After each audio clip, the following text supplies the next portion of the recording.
When looking at Venn diagrams and set notation, these are some of the symbols that we need to be familiar with.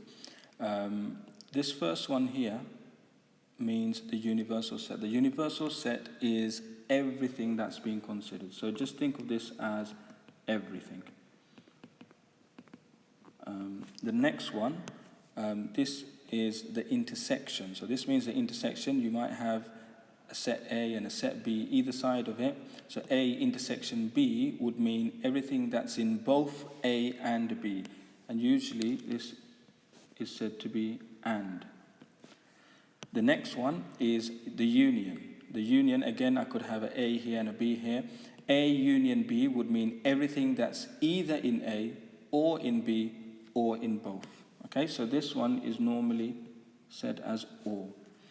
And the last one, A with a dash like this, means all the elements that are not in A. So it's very important to remember this bit here, not in A.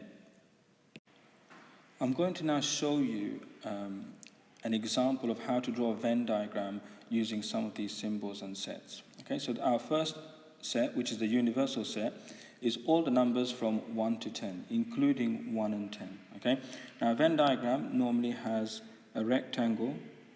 So I'm going to roughly sketch a rectangle here.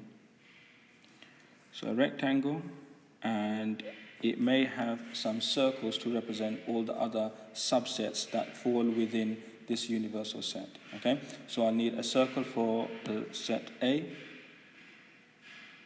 Remember, I want to include this A within this universal set because I'm only considering the numbers 1 to 10. And I need one for set B. I will make sure that they overlap here because I may have some items from 1 to 10 that fall in both categories. This is going to be labeled A and this is going to be labeled B. Now I said some items. Now these items can be called elements. Okay, so elements is the word that we normally use for these. Now set A are all the prime numbers that are in 1 to 10. Now the first prime number is 2. And then it's 3, 5, 7, and that's it, okay? The next one would be more than 10. So the set A is actually, if I consider the numbers that are 1 to 10, including 1 and 10, you see here I've got a curly bracket. These brackets are normally used to show sets. And then I can just list the numbers here, 2, 3, 5, and 7. Now, this second set, which is B, again, I can list the numbers here.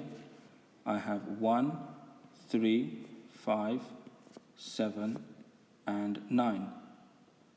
So this is my set B. You may be wondering, okay, there's actually the number 4, the number 6, the number 8, and the number 10 that I haven't got in either of these.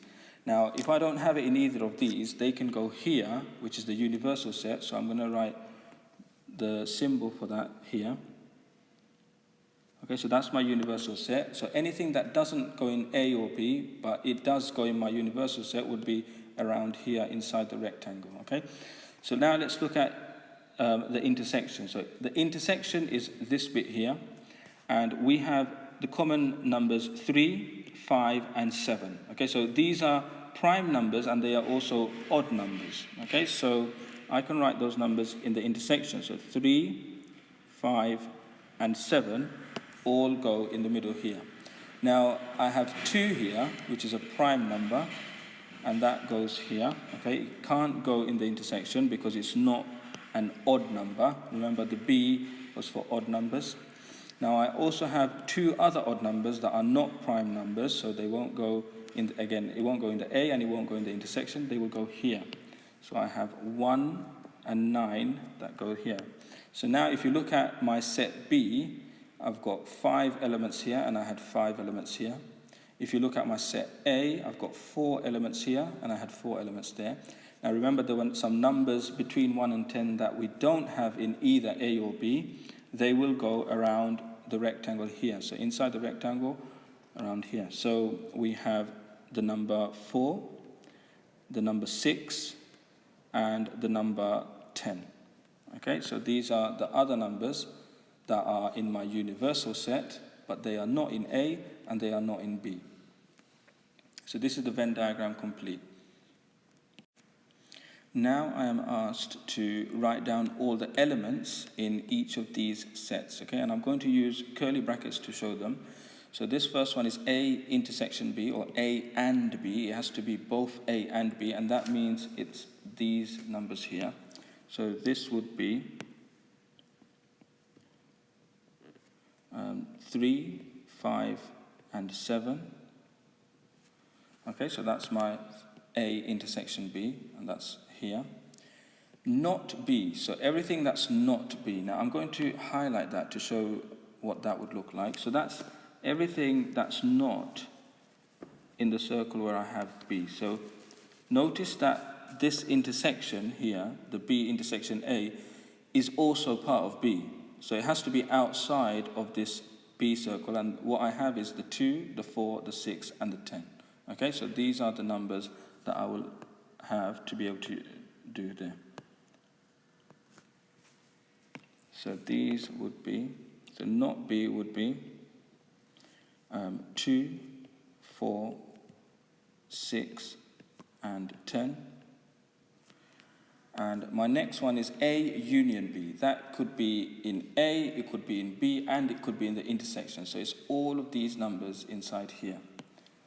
So this time I have 2, 3, 5, 7, 1, and 9. And this last one, this is a difficult one. It can't be in A, so it can't be in A. So A, not A, intersection with B. So it's got to be both not A. So not A is everything outside this A circle, but it also has to be B, intersection with B. Okay, so it's not the union B. If it was union, it would be not A or B. So it could be, B or not B as well. But here, not A intersection with B, it's got to be B, and it's got to be not A. So not A is everything outside this circle, which is 1, 9, 4, 6, and 10. But it needs to intersect with B, so it can only be these two numbers here, 1 and 9. So this one is going to be 1 and 9. Now here's an example for you. So this time you have a new universal set. This time it's the numbers from 10 to 20, including 10 and 20. You have the even numbers, which are the set A. Multiples of 3 are the set B. So first you need to draw a Venn diagram for this information here.